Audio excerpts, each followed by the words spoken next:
Hey, what's up guys, it is Slikk here. I'm back again with another video. In this one, my spoiler discussion for Batman the Telltale series, episode 4. Definitely do not watch if you have not seen or played the episode yet.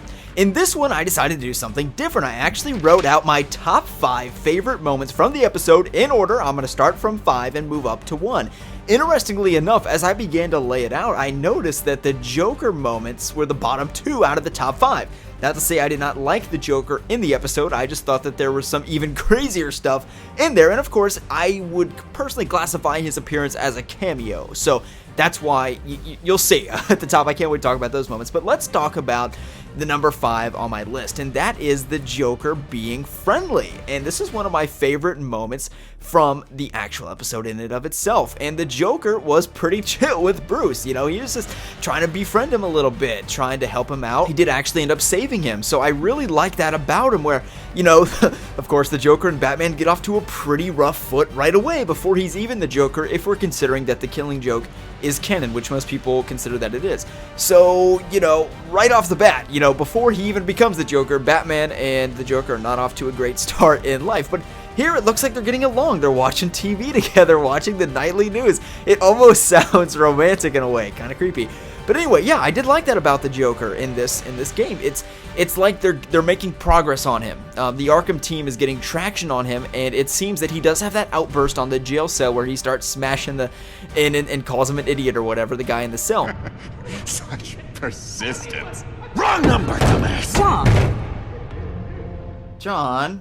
But large in part, it looks like he's calm, cool, collected. He's definitely eccentric, but he's in control of his actions as far as we can tell. So I like that about him. I like that he was friendly, he was helping out Bruce, and that was awesome. So that's all I have to say about that. That was a really, really cool deviation, and I look forward to seeing where that goes, and maybe he's just playing Bruce, outsmarting him. I don't know, but I bought it. I bought that he's like, this guy's kind of chill. Okay, so, you know, and of course, you know, as a player, I didn't want to hold my preconceptions of the character against him. I don't know, that might sound weird to some people, but, you know, I know who the Joker is, but we've got to think about it from his perspective. From Bruce's perspective in this game, he's kind of just like this creepy guy who's pretty much not really, you know, a threat until we see him, you know, cut Zaz, and maybe we change our mind on that. But anyway, I thought that was a great deviation from the canon there. Let's talk about number 4 on my list, and that is an Easter egg that we saw in the live stream, and I mentioned it many times. People got annoyed at me mentioning it, but I thought that it was probably the coolest Easter egg that we've gotten thus far in the season, and that was, again, towards the beginning of the episode where we see the Joker, and he sits in the wheelchair. He sort of plays around in it a little bit. He sits in it for not any more than 10 seconds, and then he hops right out.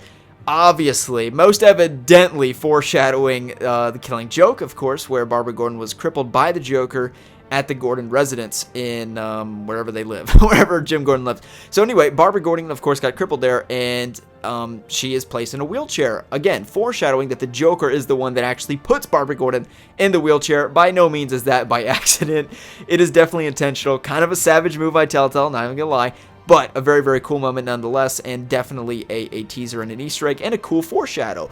Which leads me to sort of hope that maybe we can see Barbara Gordon. I'm not, you know, of course, she is my, you know, favorite comic book character, so I'm being a little hopeful here. But Batman's communications, I began to think about it, you know, they're pretty damn shot, and Barbara Gordon is quite the tech wizard herself. Now, generally speaking, she does not become so fluent with technology until after she's crippled and is forced to basically ensue her passion, her calling to public service in another way, and that is not as Batgirl, but as Oracle. So with that being said, you know, at this age, she's presumably rather young. This is early on in the timeline of Batman and Gotham and Jim Gordon, that sort of thing. So she's probably like a young teen. She may not be the tech wizard, but Telltale has been keen on changing the canon. I think they could do that with Barbara Gordon. And maybe Barbara Gordon could be the one, a young Barbara Gordon could be the one to save the day, and if not, I think it's just a cool idea. I don't think it's going to happen, but that would be pretty cool, and would be awesome to see her at least make a cameo at some point in the season. And we'll talk about season 2 after episode 5 is out. I'll give my predictions for that, and I definitely think that Barbara Gordon should have a role to play in season 2, if there is to be one. Okay, on to number 3, which I thought was definitely one of the coolest moments in the episode, and that was when I personally went to visit Harvey Dent on the rooftop of the GCPD building. Actually, I think it was on top of the government building where the bat signal is, which we saw in episode 3.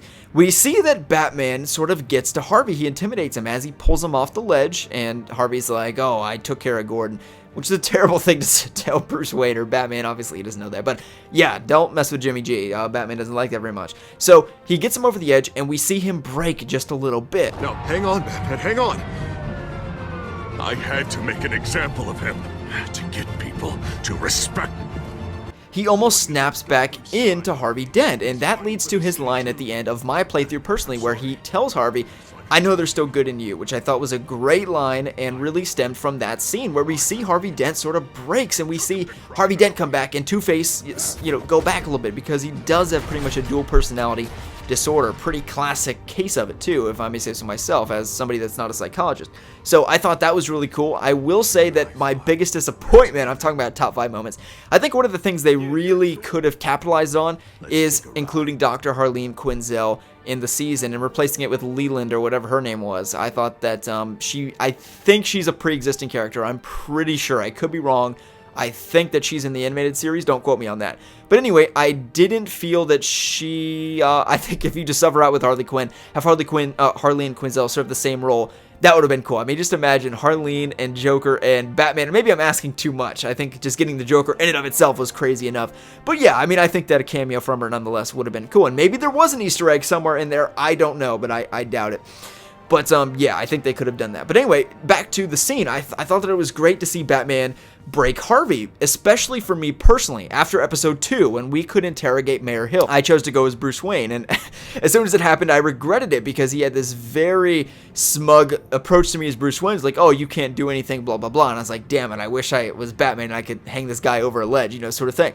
And then I got to be Batman here, and it totally paid off. My intuitions paid off, and sometimes Telltale uses your intuitions against you and what you think, and they sort of twist it.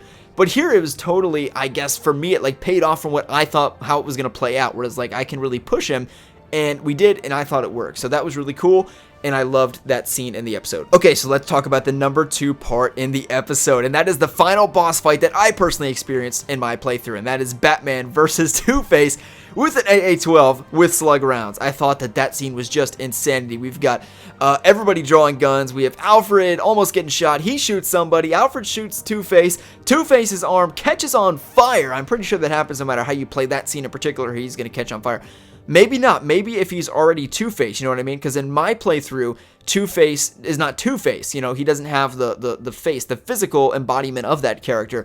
So maybe not. I don't know. But, for me personally, that is what happened, and that scene was just insanity. For the first time in the series, I genuinely thought Alfred was going to die. Not only Alfred, but, like Lucius Fox or one of our close characters, I genuinely thought that Alfred was going to die in that scene. Maybe not was going to, but I thought that he definitely could, like a high probability, because I thought that what was going to be is it would make sense, right? From a storytelling perspective, it actually would be genius where Alfred sacrifices himself. He shoots Harvey, but to save you, and you get out of it, but but Alfred dies as a result, and Harvey basically kills Alfred, but we save him just at the end with a perfectly thrown batarang, maybe a little unrealistic, but Bruce Wayne is a great batarang throw. Okay, so we can take that. And I just thought that whole scene was awesome, and I love to see the chemistry between Bruce Wayne and Alfred and Batman. I just love seeing them work together, and sort of like the, father and son bond that they sort of built, and they'll do anything for each other sort of thing. I like seeing those moments.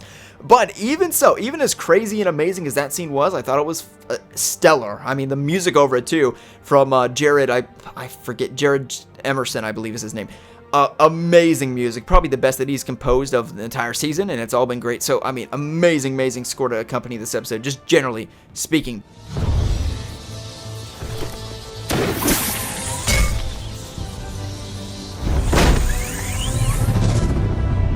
No! I don't want to kill him!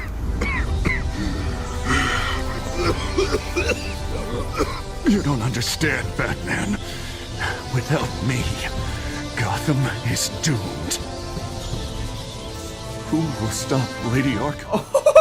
But that still does not top my favorite moment in the episode, one that you may not think would be my favorite or would rise to the top, and that was Batman in his consolence sort of comforting the Vale son under the steps of their little house. And I did make a comment, I think, that first thing that came to my head, honestly, was like, what do we got? Harry Potter in here. It really did seem like, hopefully he doesn't live under there. And he actually mentioned that that the Vales didn't treat him very well. So I'm hoping that wasn't like his bedroom or whatever. But anyway, I loved the scene for me personally, and it was one of the most memorable and my favorite scenes in the series, where we had the option to be a little bit, rough around the edges with him as we meet him and be like, you'll be okay, sort of get out from under there sort of thing.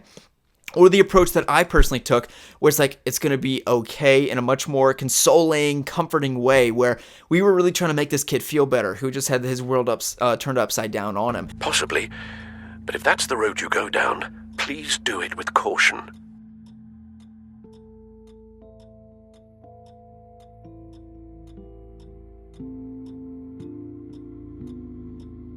Hey, it's gonna be okay. You're gonna be alright. Leave him in the closet so he doesn't have to see his parents' guts. I'm sorry I scared you. It's going to be okay. Yeah? That's always one of my favorite things about Batman seeing in comics, video games, or elsewhere, is seeing Bruce Wayne and Batman as a hero. I think that all too often, he is a guy that punishes crime with a vigilance, which of course he does. But I love seeing him as a hero, and we don't see it enough in the films. We saw it a little bit in Batman v Superman, where he saves the little girl, but not much of it otherwise, in my personal opinion. And I just want to see more of those moments in the films. I think it is where Batman shines as a hero, because he can relate in that moment to that little boy, to that little girl in Batman v Superman, but especially to this little boy who has had his parents gunned down too, even though they're adoptive parents. It's the same situation. They were about the same age as when Bruce Wayne lost his.